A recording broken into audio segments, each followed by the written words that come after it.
Esse é o Mundo em Revolução e nós vamos falar agora sobre a situação na Ucrânia. Hoje, dia 23 de janeiro de 2024, são 8 horas da manhã aqui no Rio de Janeiro, 1 hora da tarde lá em Kiev, no momento que eu gravo esse vídeo. E, infelizmente, temos más notícias hoje, né? Infelizmente, Kiev sofreu um grande bombardeio com uma série de mísseis, uma enorme quantidade de mísseis. Alguns atingiram o alvo, muito dano, principalmente em Kiev e Kharkiv. Kharkiv, particularmente, foi muito atingida. Tem mortos, tem feridos, tem prédios residenciais destruídos. Uma tristeza absurda isso daqui, né?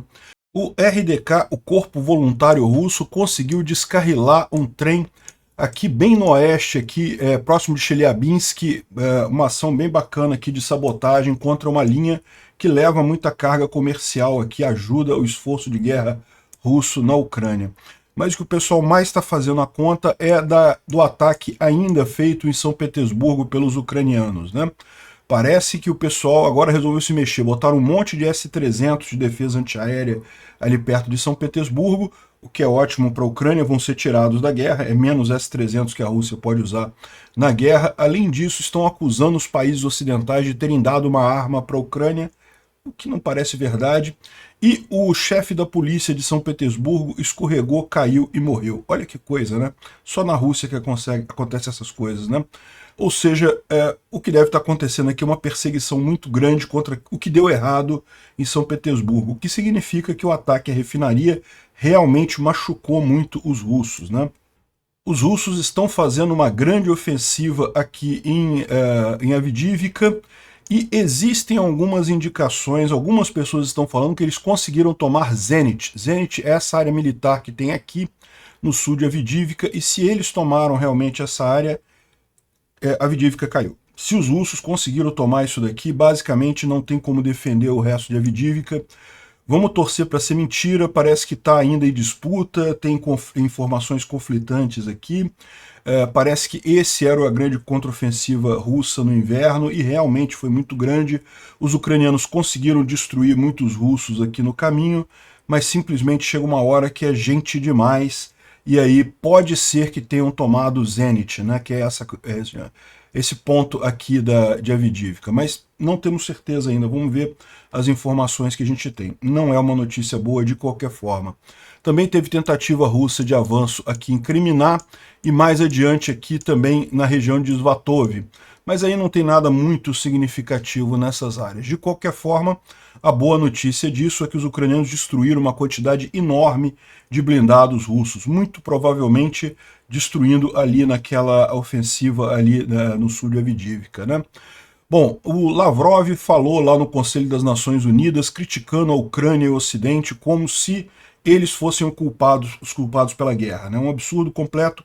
A Rússia que resolveu invadir um outro país sem lógica nenhuma, sem motivação nenhuma, e o culpado é quem está se defendendo, né? Um absurdo que ele falou, mas nada diferente do que a gente está acostumado de ouvir desses lacaios lá do Putin, né?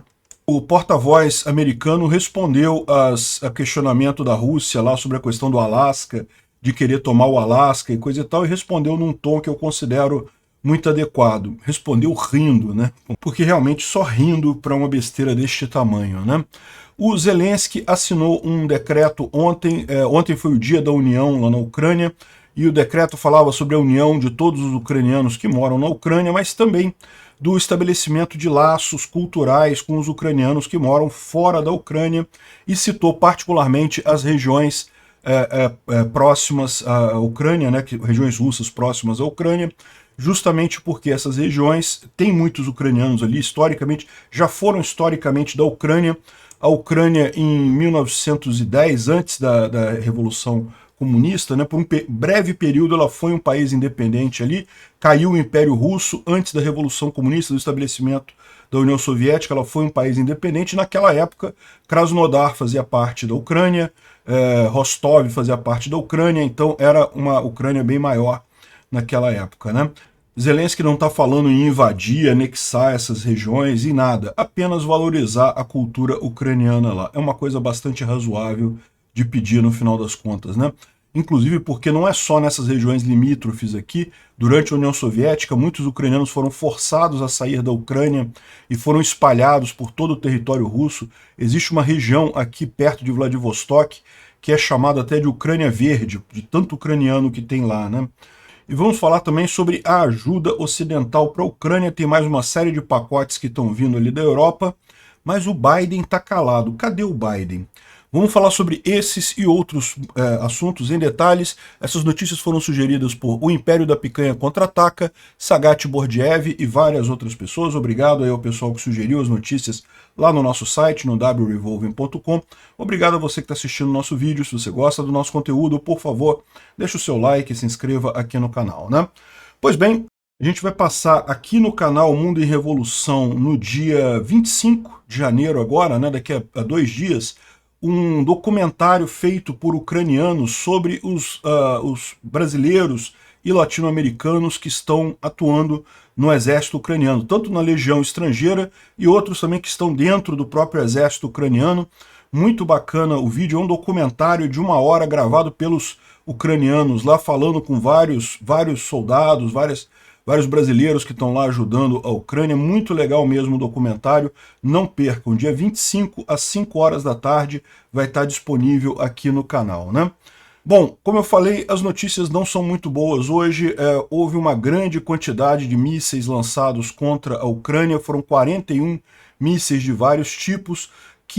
Os 15 mísseis RA-101, 555 e 55 foram todos derrubados pela defesa antiaérea, mas teve 4 S-300, S-400 que atingiram os alvos. Esses mísseis foram usados principalmente em Kharkiv.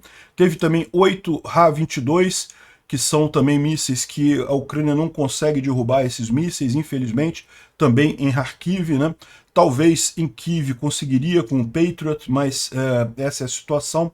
Dos Iskander, mais ou menos, um pouco menos da metade foi derrubado, 5 de 12, e o Ra-59, 1 de 2 foi derrubado também. Ou seja, uma quantidade grande de mísseis, uma boa parte deles foi derrubada, mas ainda assim tivemos muitos danos, né?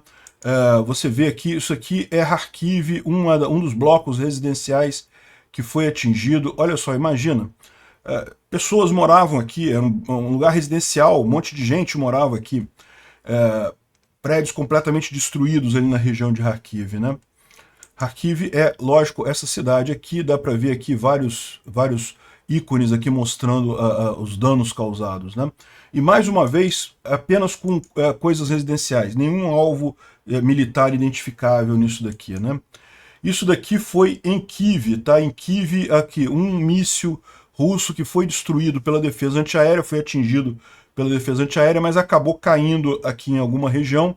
Isso, infelizmente, acontece, né? Não tem muito como evitar. Eventualmente, a defesa antiaérea derruba o míssil, mas ele ainda cai, ainda causa danos aqui em Kiev. E aqui tem algumas imagens de Kiev também, teve muita destruição lá, com mísseis que acabaram caindo ali na região, né? Muito triste mesmo esse ataque, muito dano e dano civil. De novo, não teve nada militar significativo atingido, só coisa civil. Segundo o chefe do Ministério do Interior da Ucrânia, o ataque matou 5 pessoas, em Kiev outras 18 ficaram feridas, em Kharkiv 38 ficaram feridas. A gente já falou aqui que dos 41 mísseis, 21 foram derrubados, né? O que é mais ou menos metade, e justamente porque uma grande quantidade deles foi aqui em Kharkiv, né? Os que vieram aqui para Kiev a maior parte deles foi derrubado, mas ainda assim também teve danos aqui em Kiev, infelizmente. Bom, está rolando uma suspeita, um rumor de que os ucranianos derrubaram mais um Su-34 ali na margem esquerda de Kherson, né? Ali na margem esquerda do rio de Dnipro, aqui em Kherson. Não temos ainda a confirmação disso, então eu estou aguardando para ver se a gente tem uma confirmação firme disso. Mas tem o pessoal falando aqui, ó, os rohols é uma gíria pejorativa que os russos usam para os ucranianos, começaram a espalhar nosso Su-34 que foi derrubado, mas não acredite neles, todo mundo voltou para casa, não teve problema nenhum e coisa e tal. Aí o pessoal fala assim, olha, para início de conversa teve o Patriot S-300 ali, não foi a primeira vez, né? 1 hora a gente vai conseguir atingir isso aqui. Enfim, os russos dizem que não caiu nada, que não teve nada, né? Mas os ucranianos estão dizendo que derrubaram um Su-34 ali na região de Kherson. Vamos aguardar um pouco para a gente ter a confirmação disso, né? Além disso, aquele grupo RDK, que é o Corpo Voluntário Russo, né? Um grupo de russos que é contrário ao Putin e à guerra na Ucrânia. Eles liberaram esse vídeo aqui que eu vou tocar para vocês de uma sabotagem que eles fizeram em um trem lá no meio da Sibéria. Olha só.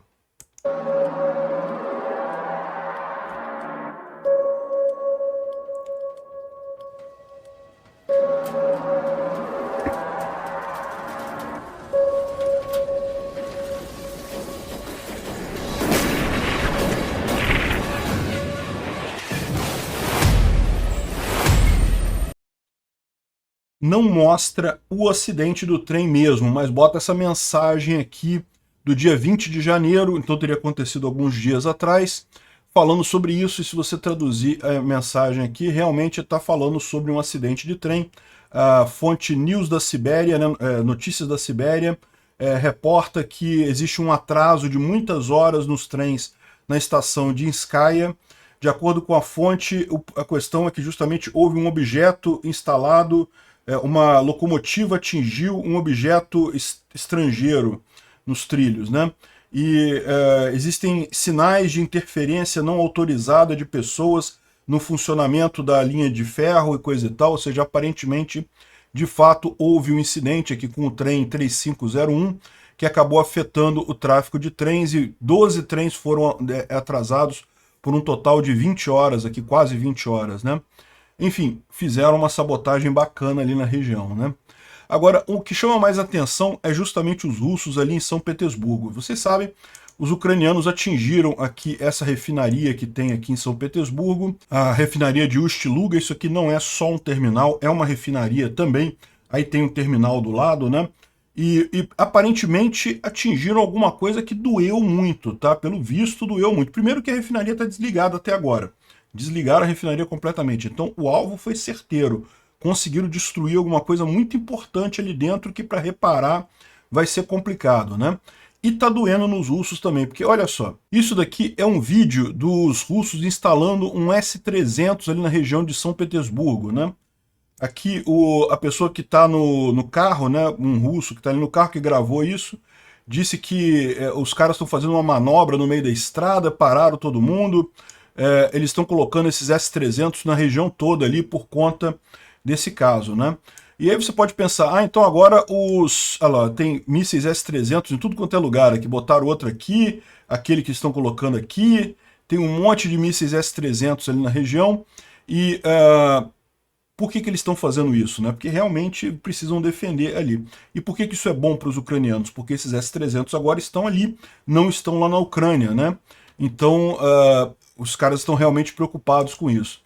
Também teve aqui ó, o ataque audacioso dos ucranianos lá em São Petersburgo, está favorecendo, está sendo algo que foi amplificado por uma falta crônica de sistemas de defesa antiaérea na área, né? Ou seja, parece que esses sistemas de defesa estavam na residência de luxo do Putin, lá no Valdai, e foram trazidos para Sevastopol, né? Então ainda tem isso ainda. Era defesa antiaérea que o Putin estava usando pessoalmente, né? Mas não só isso, ele fala aqui ó, que nessa unidade de Pantsir, né, Regimento de Defesa Antiaérea, ali em São Petersburgo, ela foi criada essa unidade, mas a maior parte estava sendo mandada ou para Valdai, para a residência do Putin, ou então para a Ucrânia, né? Ou seja, justamente para ajudar os russos na guerra. Os russos estão com um cobertor curto, estão precisando de defesa antiaérea, tem que puxar de um lado para levar para o outro, né? Ou seja, no momento que eles colocam essas defesas aqui em São Petersburgo, eles estão tirando da Ucrânia, estão tirando de outros lugares, né? E mais do que isso, também um cara aqui da Valery Habit, é o diretor de defesa expressa dos russos. Ele disse que a Ucrânia recebeu uma nova arma de longo alcance e o ataque em instalações ali da região de Leningrado indicam que essas armas já estão à disposição do exército ucraniano, né? Bom, até onde a gente sabe, é um drone de fabricação ucraniana, até porque todas as armas que a Ucrânia recebe do Ocidente, elas costumam vir com a limitação de que não podem ser usadas em território russo. E a Ucrânia vai respeitar essa limitação porque a Ucrânia precisa da ajuda do Ocidente, então não vai fazer uma besteira de usar um Scalp ou um Storm Shadow na Rússia. Não precisa. A Ucrânia é um grande fabricante de armas, fabrica muitos drones, está investindo muito em drones desde o ano passado. Então, esse ataque ali em São Petersburgo muito provavelmente foi feito com um drone ucraniano. O cara está desesperado dizendo que foi alguma arma ocidental. Por quê? Porque os russos odeiam dizer que estão perdendo para a Ucrânia, né? Ou seja, de novo, é mais um indicador que esse ataque machucou. Doeu muito na Rússia esse ataque. Outra coisa que... cara, você lembra, isso aqui parece até piada, né? Mas não tem confirmação disso. Rússia, o coronel Vadim Zivaliov, da polícia de São Petersburgo, escorregou, caiu e morreu. Essa é a notícia. Saiu essa notícia no jornal de lá. O chefe da polícia de São Petersburgo escorregou, caiu e morreu. Era só na Rússia para acontecer essas coisas, né? Eu imagino, deve ter escorregado, sei lá, na varanda do apartamento dele ou do telhado, porque da altura de uma pessoa você não morre, né? É muito difícil. Enfim, não sei o que aconteceu, mas é uma coisa preocupante, ou seja, parece que estão buscando culpados lá em São Petersburgo sobre esse ataque ucraniano. De novo, doeu muito. Seja lá o que for que os ucranianos atingiram ali, doeu bastante. Bom, falando sobre a linha de frente, os ucranianos ali perto de Krink aumentaram muito a quantidade de drones, né? Então agora segundo estão dizendo aqui, quase todos os drones estão concentrados nessa área ali em Krink, né? Será que está acontecendo alguma coisa nos próximos dias ali? Vamos esperar, mas Krink é realmente uma área que os ucranianos têm conseguido usar com muita facilidade os drones. Os russos não conseguem avançar nada ali, não conseguem contrabalançar esses drones ucranianos ali, né? Agora, saiu a notícia ontem de que a Ucrânia teria perdido o Zenit. Então, o Andriy Perpítua colocou aqui, ó, Ucrânia perdendo o Zenit atualmente é realmente uma coisa muito ruim, para ser honesto. É muito ruim isso, né? Eu tenho a esperança de que isso seja falso, mas seria realmente tremendamente notícias ruins, realmente muito ruins, né? E a gente vai entender o que é Zenit daqui a pouco. Aí depois ele até postou aqui, ó, ok, eu estou menos preocupado sobre Zenit agora, né? Tem alguma coisa acontecendo lá, é muito ruim, mas o que ele disse aqui é que a evidência é que é muita coisa emocional, as consequências são tão grandes se a gente perder Zenit que é uma coisa emocional. E aí o pessoal ficou chateado aqui, porque ele não falou o que era Zenit. Ele deixou esse negócio em aberto, né? O que é Zenit, afinal? O que é isso que os ucranianos teriam perdido, né? E, bom, o Rado Rosso esclarece aqui, ó, que a batalha para Avdivka, os russos acabaram ganhando algum avanço ali no sul do lugar lá de Avdivka, né? Inclusive se movendo em torno da T-0505, o que pode cortar o suprimento de um ponto defensivo importante ali na região chamado Zenit.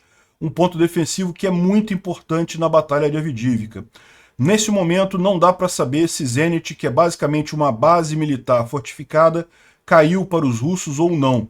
Os russos continuam mandando colunas atrás de colunas de veículos armados, continuam mandando dezenas de soldados para atacar as posições ucranianas em ondas, com quase nenhum ganho territorial no final do dia. Mas cada dia que eles repetem esse cenário insano, os homens são praticamente mortos, mas a verdade é que eles estão avançando ali alguma coisa, né? Senão não faria diferença. Aqui está o Noel Reportes falando que a Rússia conseguiu avançar no sul do setor privado, a gente tinha falado isso ontem. Ontem os ucranianos tinham já repelido esse avanço russo, mas aparentemente os russos continuaram mandando mais soldados e mais blindados e coisa e tal. E a base Zenit, próximo da M30, está em disputa, embora existam russos presentes na área, né? Então, se a gente olhar aqui essa situação aqui no mapa, dá para a gente entender melhor o que quer dizer isso, né? Esse mapa aqui ainda não foi atualizado, a T-0505 é essa estrada aqui, então os russos estão avançando nessa estrada aqui, e Zenit é essa região aqui, é uma área militar fortificada que tem ali, que é muito importante para os ucranianos, né? Porque é a grande posição defensiva deles nessa região sul aqui. E qual que é o problema? Veja, isso daqui já é uma área da cidade de Avdivka. Se os russos começarem a avançar aqui e principalmente se tomarem Zenit, não vai ter nada para segurar eles de eles avançarem até aqui, essa área mais fortificada, que é muito usada pela defesa ucraniana. Isso daqui fica numa região mais alta, cheia de prédios altos também, Então isso daqui para os ucranianos é o ponto central da defesa ucraniana. Essa daqui é a defesa no sul. Então, se realmente os ucranianos perderem Zenit, as notícias são muito ruins. Muito provavelmente vão perder a Avdiivka, né? Vamos torcer para não ter acontecido isso. Ainda está em disputa, como o pessoal falou. Durante algum momento o pessoal achou que não, conseguiram, entraram, tomaram o Zenit. E aí, meu amigo, babau, a Avdiivka agora é questão de planejar a saída de Avdiivka dos ucranianos, né? Mas aparentemente está em disputa ainda. Vamos aguardar o resultado disso aí, as informações disso daí, né? A Rússia mandou uma onda de assalto também essa manhã na direção de Kriminá mais aqui para cima, então teve também tentativa russa por aqui. Não temos nenhuma informação de que tenham conseguido avançar, mas vamos aguardar, pode ser que exista mais alguma coisa aqui na região, né? E além disso, também na região de Tabaivka, os russos conseguiram avançar consideravelmente aqui. A Astraia está botando só essa área vermelha aqui, mas na verdade toda essa área aqui também foi tomada pelos russos recentemente. Então os russos conseguiram um avanço aqui nessa região, infelizmente, né? Vamos esperar que os ucranianos tenham munição suficiente para segurar, porque este é o problema. A Ucrânia está aguardando o apoio do Ocidente, o apoio dos Estados Unidos. Os Estados Unidos está parado, já não manda mais ajuda para a Ucrânia já tem um tempo. Enfim, vamos falar sobre isso no final desse vídeo, essa questão, né? Bom, mais um dia que teve um número excepcional principalmente de veículos blindados e sistemas de artilharia destruídos, né? 60 veículos blindados e 50 sistemas de artilharia destruídos. É sinal de que realmente os russos foram com tudo ali em Avdiivka. Os ucranianos, é lógico, conseguem destruir muita coisa, também mataram quase 1000 soldados russos, mas o problema é que se os russos continuarem insistindo ali, né, uma hora essa tática de onda de carne acaba, né?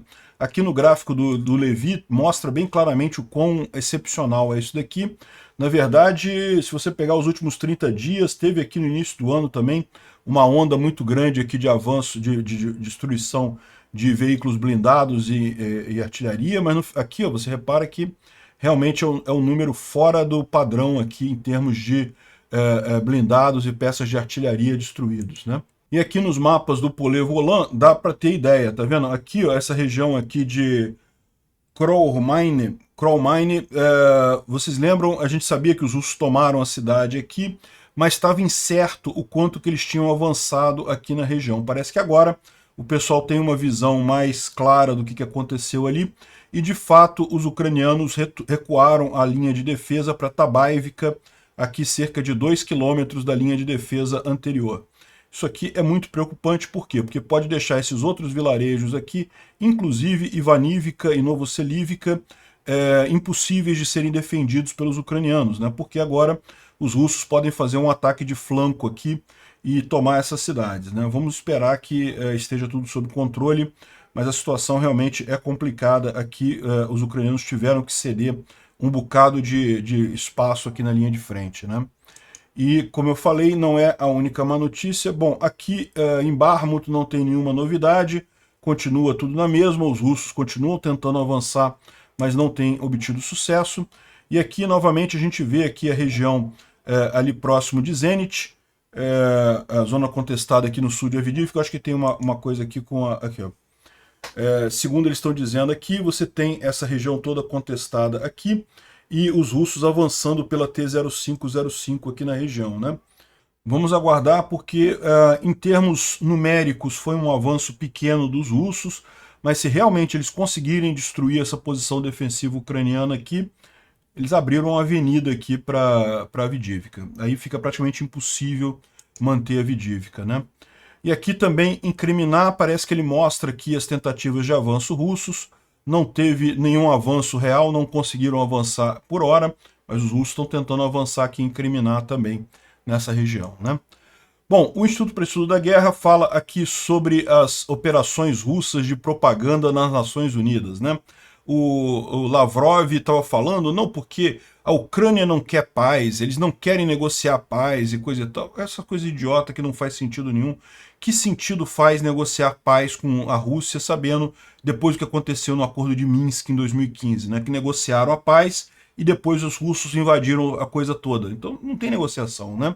Mas enfim, eles falam sobre isso daqui. Tem aqui, aqui ó, uma reportagem do RTP falando sobre isso. Lavrov acusa o Ocidente de não querer solução pacífica com fornecimento de armas para a Ucrânia e coisa e tal. Reclama que... Cara, o Lavrov sabe que eles podem acabar essa guerra a hora que eles quiserem. É só tirar os russos de dentro da Ucrânia e pronto, acabou, não tem mais o que fazer, né?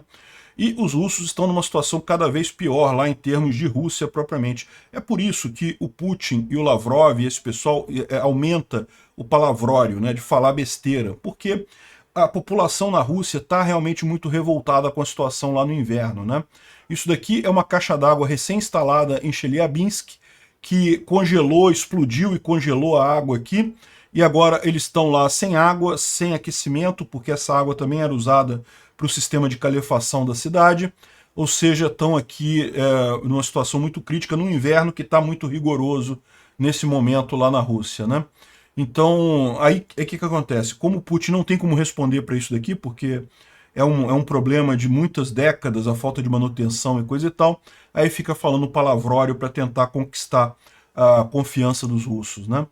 Não é só isso, não. Aqui também, ó, isso aqui foi em Vladivostok, o pessoal filmou 2 transformadores explodindo ao mesmo tempo. Olha só.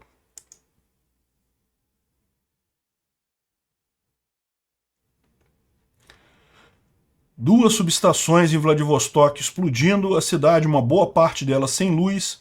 De novo, Vladivostok fica lá do outro lado. Isso aqui não deve ter sido nada a ver com a Ucrânia, foi problema mesmo lá da cidade, né? Mas é o que eu falo para vocês, tem a ver indiretamente. Por quê? Porque a Rússia está com uma economia de guerra, está concentrando todos os seus esforços na guerra e com isso, manutenção de outros sistemas, produção de peça para sistemas de energia elétrica, tudo isso começa a faltar, né? Aqui também, lá em Vladivostok, o pessoal mostrando que está todo mundo sem aquecimento, com a temperatura de -13 e as ruas todas alagadas lá, aqui ó. Não, isso aqui é cano de aquecimento que furou e está tirando o vapor ali do aquecimento, né? Bom, e falando sobre palhaçadas russas, né, aqui o Boris Nadezhdin, que é o candidato presidencial contra a guerra, que critica a guerra da Ucrânia e coisa e tal, sim, tem um candidato desses lá na Rússia, é verdade. Nossa, mas o Putin não prende ele? Não, porque esse cara aqui é o candidato autorizado, entendeu? Olha só como é que ele tem cara de otário mesmo. Tudo que ele fala é meio coisa assim, justamente para fazer uma caricatura de quem critica a guerra na Ucrânia. Então, já está tudo preparado, ele deve ter cerca de 1,5% dos votos, para o Putin poder dizer que 98% dos votos é a favor da guerra, a Rússia quer muito guerra e coisa e tal. É isso que a Rússia se tornou depois que terminou a União Soviética, né?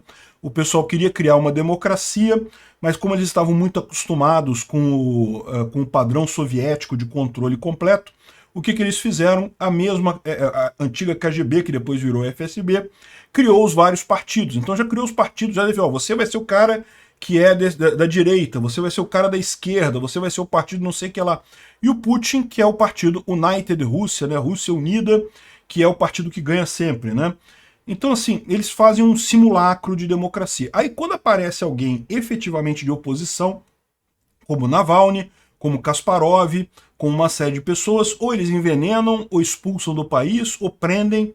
Enfim, é isso daí, é a democracia deles lá, toda totalmente montada, né? A gente não pode falar nada não, porque aqui no Brasil tá ficando a mesma coisa, né? O Alexandre de Moraes sabe que Bolsonaro ganha 2026, aí tá querendo, tornou o cara inelegível, né? Tornar um principal candidato de oposição inelegível é coisa de paiseco de banana, né? É coisa de Venezuela, de Guatemala, não, desculpa, Nicarágua, que é Nicarágua que é o problema lá, né? O Lula, ele teve devido processo legal. Foram anos de investigação para chegar à conclusão de que o Lula era um corrupto, mesmo chefe de organização criminosa. Aí eu concordo, aí o cara tem que ser preso mesmo. Bolsonaro inventaram um negócio de uma reunião com embaixadores que...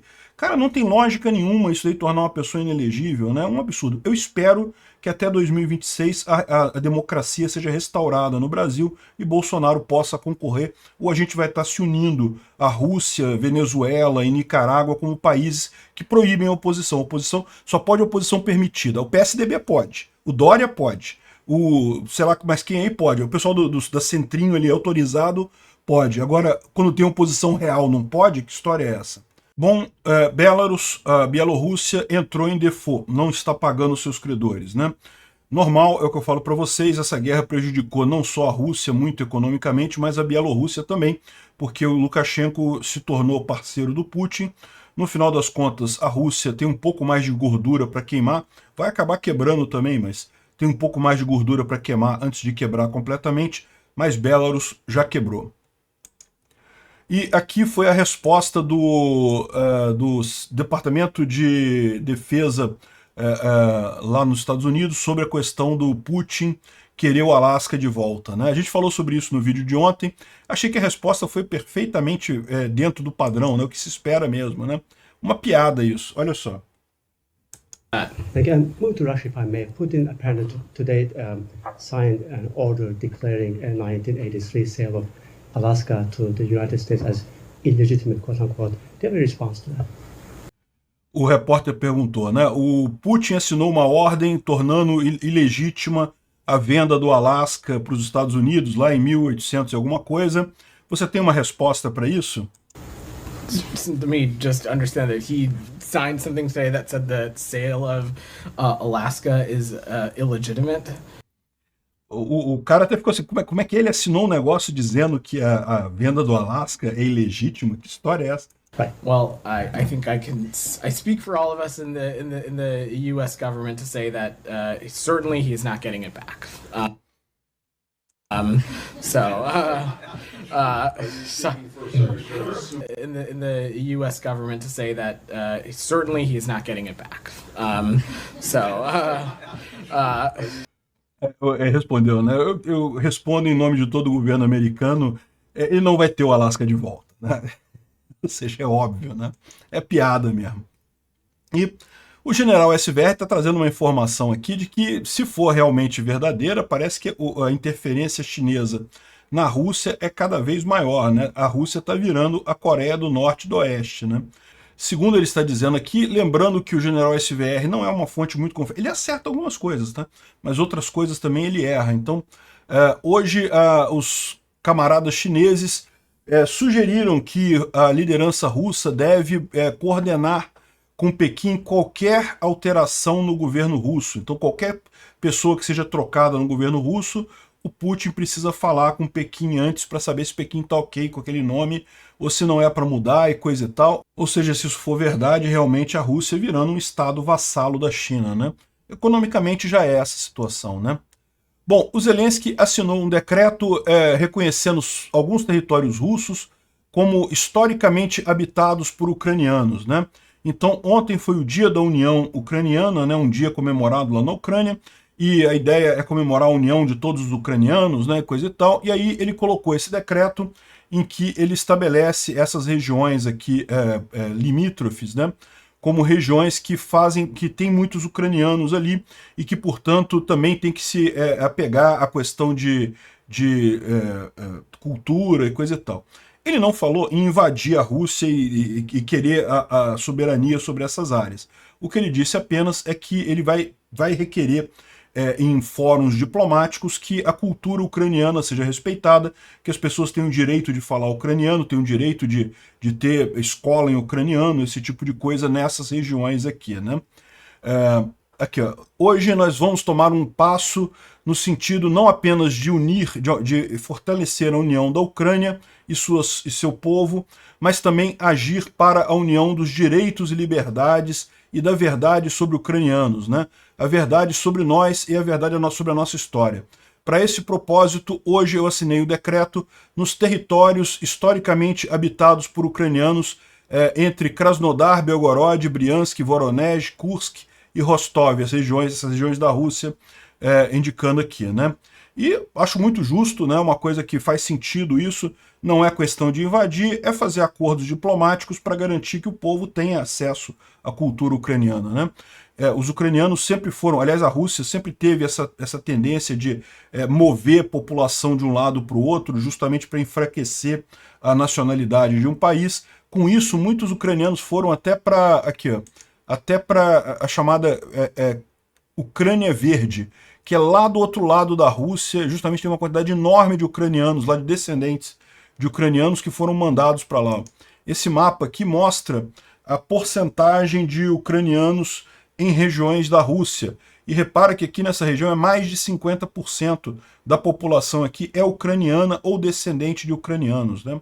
Então realmente o maior número é nos locais próximos à Ucrânia aqui, sem dúvida alguma, mas tem ucraniano num monte de lugar aqui ao longo da Rússia, né? Realmente é importante preservar a cultura ucraniana, né?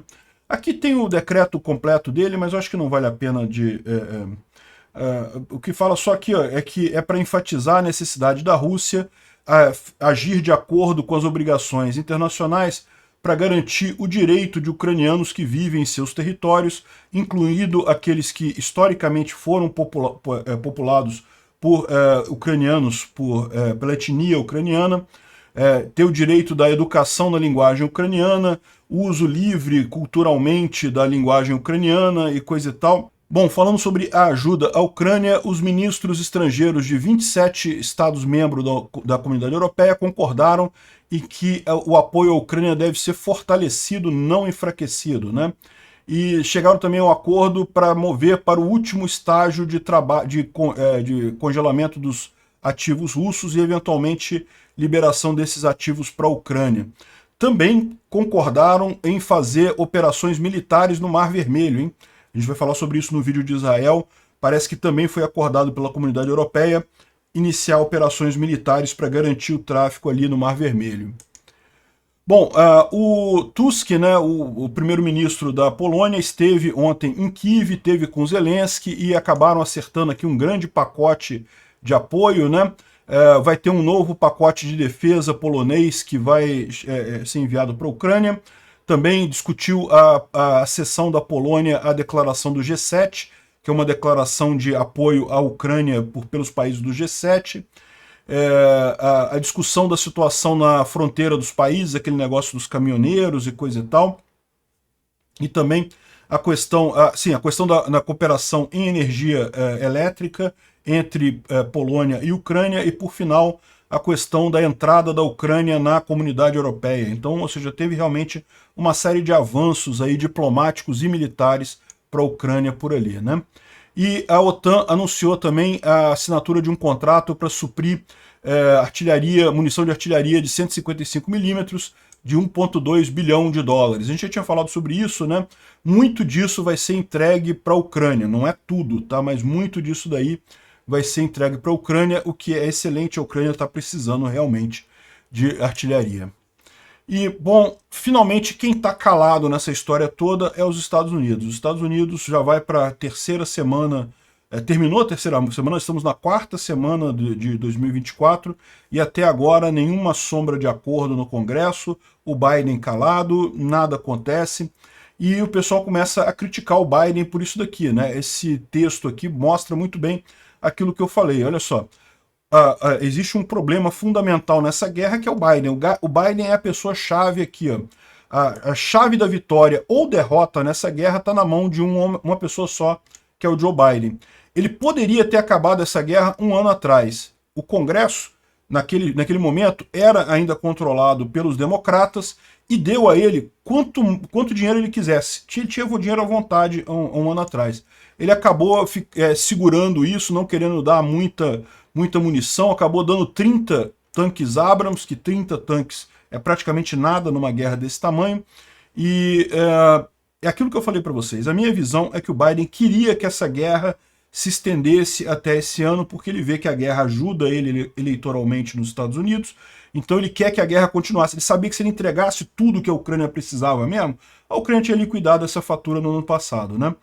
Aí ficou enrolando com isso daqui, agora tem um Congresso com maioria republicana, com dificuldade de aprovar as coisas, e aí no final das contas ele tem poder para fazer coisas mesmo sem o Congresso, e não faz. Então o pessoal está se perguntando aqui, é hipocrisia, estupidez, cinismo, é tudo isso junto, né? O que está acontecendo? Ou será que o Biden está sendo chantageado pelo Putin? O Putin tem podre do Biden e tá chantageando ele para segurar essa ajuda aí, né? Não dá para entender isso. Realmente o Biden está pisando na bola. Obrigado por assistir o vídeo até o final. Se gostou do conteúdo, não esqueça de deixar o seu like, isso ajuda o canal a crescer e a chegar para mais gente. Se não gostou, deixe o dislike e explique nos comentários como podemos melhorar. Comente também sugestões de temas que podemos trazer por aqui. Comentários insultuosos ou defendendo ditaduras e criminosos de guerra serão sumariamente bloqueados. Agradeço a compreensão. Se ainda não é inscrito no canal, considere se inscrever clicando no botão inscrever-se abaixo e marcando a campainha para todos os avisos. Se quiser ajudar o canal, veja no nosso site como você pode fazer isso.